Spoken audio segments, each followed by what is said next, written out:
Hello friends, welcome back to my channel. तो आज है हम लोगों के साथ यश सर, जो कि आपको बहुत ज़्यादा इन्फॉर्मेशन देने वाले हैं ओटी के बारे में। तो सर स्टार्ट करिए अपने इंट्रो के साथ।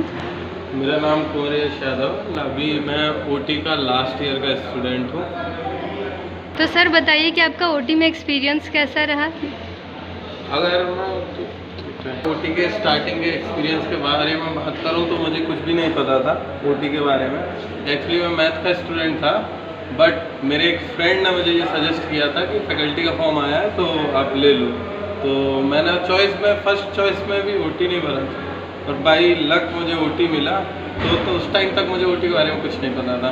और हाँ, जहाँ पे एडमिशन लिया वहाँ पे ये सुविधा थी कि हम अपने फर्स्ट डे से क्लिनिकल पोस्टिंग्स पे जा सकते थे। तो हमने क्लिनिकल पोस्टिंग पे पहुँचे, वहाँ देखा, जब चीज़ें होते हुए देखी, जिनके बारे में सिर्फ सुनते थे वो सामने होते देखी, अच्छा लगा बहुत। और बहुत सारी चीज़ें हमें नहीं पता थी, तो हम लोग बहुत देर ऑब्जर्विंग मोड में रहे कि हाँ सिर्फ ऑब्जर्व करेंगे कि ओटी में होता कैसे है, सिस्टम क्या है। तो हम लोग लगभग 1 महीने की पोस्टिंग 2 महीने की पोस्टिंग में सिर्फ ऑब्जर्व किया। उसके बाद फिर हमने ओटी में छोटे छोटे जो प्रोसीजर्स होते थे उनमें इन्वॉल्व होना शुरू किया।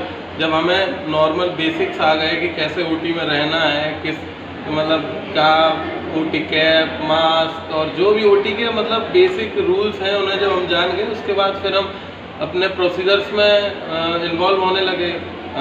उसके बाद जब हमें लगभग 6 महीने हो गए, तो 6 महीने के बाद हम लोग इतना हो गया था कि हम केस में as a second assistant assist कर लेते थे। मतलब कोई एक साथ में कोई नर्सिंग स्टाफ या टेक्नीशियन साथ में रहता था और हम लोग उनको असिस्ट करते थे। फिर पूरी साल जब तक बीतती गई तो कुछ केसेस ऐसे थे जो हम लोग इंडिपेंडेंटली करने लगे कि मतलब हाँ ये केस हम सिर्फ एक सर्जन हो और हम हो तो हम पूरा का पूरा उसको पूरा शुरू से लेके एंड तक कंप्लीट करा सकते थे।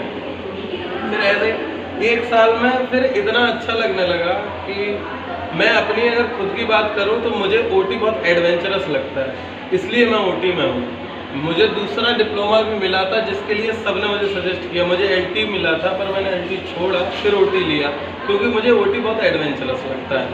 तो अगर आपको अपनी ज़िंदगी में कुछ एडवेंचरस चाहिए और बहुत एकदम डेली कुछ नया, तो फिर ओटी इज़ द बेस्ट। एक मेरा मोटिव ये भी था कि आप ओटी में मतलब मल्टीपल चीज़ें सीखते हो। आप किसी अदर डिप्लोमा में रहोगे तो आप एक उसमें लाइन में सीखोगे, बट ओटी में आप क्या है कि आप मल्टी डायमेंशनली चीज़ें सीखते हो। आप अल्ट्रासाउंड भी सीखते हो, आप एक्सरे भी सीखते हो, आप एमआरआई पढ़ना भी सीखते हो, आप ठीक है कम से कम 18 से 20 डिपार्टमेंट्स के अलग अलग केसेस के एनाटॉमी पढ़ते हो, फिजियोलॉजी पढ़ते हो, उनके प्रोसीजर्स करते हो। तो मतलब OT is like something else. आप नर्सिंग भी कवर करते हो उसमें, ओटी भी कवर करते हो, सम पार्ट ऑफ सर्जन भी कभी कवर करते हो। तो ओटी मल्टी डायमेंशनली मुझे बहुत अच्छा लगता है, इसलिए मैंने ओटी चूज़ किया। और अगर कोई एक्चुअली मेडिकल फील्ड में डॉक्टर नहीं है, अगर डॉक्टर है देन इट्स ओके, अगर डॉक्टर नहीं है तो ओटी एक ऐसी चीज़ है जिसमें आप सब कुछ सीख सकते हो। ओटी के लिए हर रास्ते खुले होते हैं, हर डिपार्टमेंट। सर आप क्या बता सकते हैं कि ओटी का स्कोप कैसा है आगे चल के फ्यूचर में? बहुत सारी अफवाहें हैं, बहुत सारे रूमर्स हैं, और अफवाह रूमर्स का भी कारण थे क्योंकि पहले क्योंकि जो डिप्लोमा कोर्स है ओटी का, तो ये बहुत दिन नहीं हुए हैं इसको लॉन्च हुए। पहले सारा ओटी का काम भी नर्सिंग स्टाफ ही करता था, पर फिर बाद में जब हमारी ओटीज़ मॉडर्न होती गई, हाईटेक होती गई, जिनमें बड़ी बड़ी एडवांस मशीनों का प्रयोग होने लगा, तब ओटी टेक्नीशियन की ज़रूरत पड़ी कि नहीं कुछ ऐसे बंदे भी चाहिए जो मेडिकली भी एलिजिबल हों और टेक्निकली भी उनको नॉलेज हो, इसलिए ओटी लाया गया था। तो ओटी की गवर्नमेंट वैकेंसीज बहुत नहीं थी, ठीक है, ओटी की डिमांड बहुत नहीं थी बिकॉज नर्सिंग स्टाफ पहले से वो सारे काम कर रहा था। लेकिन जैसे जैसे ओटी की ट्रेनिंग में एनहेंसमेंट हुई कि ओटी में ट्रेनिंग में आपको बहुत सारी एडवांस चीज़ें सीखने को मिली, आपकी क्लिनिकल्स बहुत अच्छी हुई। इवन मैं तो कहता हूँ कि हम अपनी क्लिनिकल्स जिस हिसाब से कर रहे हैं तो हम नर्सिंग से ज़्यादा बेटर क्लिनिकल्स करते हैं अपनी, चाहे वो पोस्टिंग्स में हो, वार्ड हो, ओटीज़ में हो, वार्ड्स में हो, ठीक है। तो फिर जब उसके बाद लगा हॉस्पिटल्स को, बड़े अधिकारियों को और जो हमारे सर्जन हैं उनको जब ये महसूस हुआ कि नहीं ओटी अब नेसेसिटी हो गई है ओटी टेक्नीशियंस की, तो अब आप देख सकते हैं कि अगर आज से 10 साल पहले देखेंगे तो वैकेंसीज का अंतर जो है और आज में देखेंगे तो बहुत आ चुका है। अब आप मान लीजिए कि हर 2 महीने 3 महीने में किसी न किसी कॉलेज की वैकेंसी आ जाती है ओटी के लिए, ठीक है।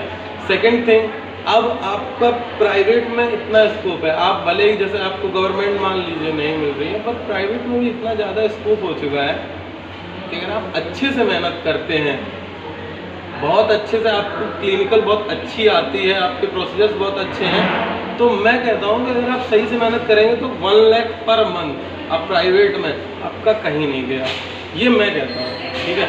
लेकिन अब ये नहीं है कि सिर्फ उसके लिए कहीं भी आप जॉब पकड़ ली, बस नहीं, उसके लिए आपको बहुत दिमाग लगाना पड़ेगा, इधर उधर जाना पड़ेगा, सर्जन से कांटेक्ट में रहना पड़ेगा, आपको नेटवर्क बनाना पड़ेगा अपना।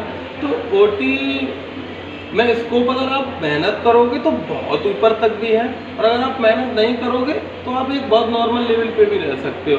वो डिपेंड करता है कि आप कितने इंटरेस्ट के साथ ओटी को करते हो। तो ओटी अगर आप ले रहे हो तो इंटरेस्ट के साथ करिए, इंटरेस्ट के साथ करने का हार्ड वर्क रखिए, उसमें अपना पैशन रखिए, आपको निश्चित ही बहुत अच्छे मुकाम पे ओटी लेके जाएगा। ठीक है, थैंक यू यस सर, आपके इस अच्छे, थैंक यू।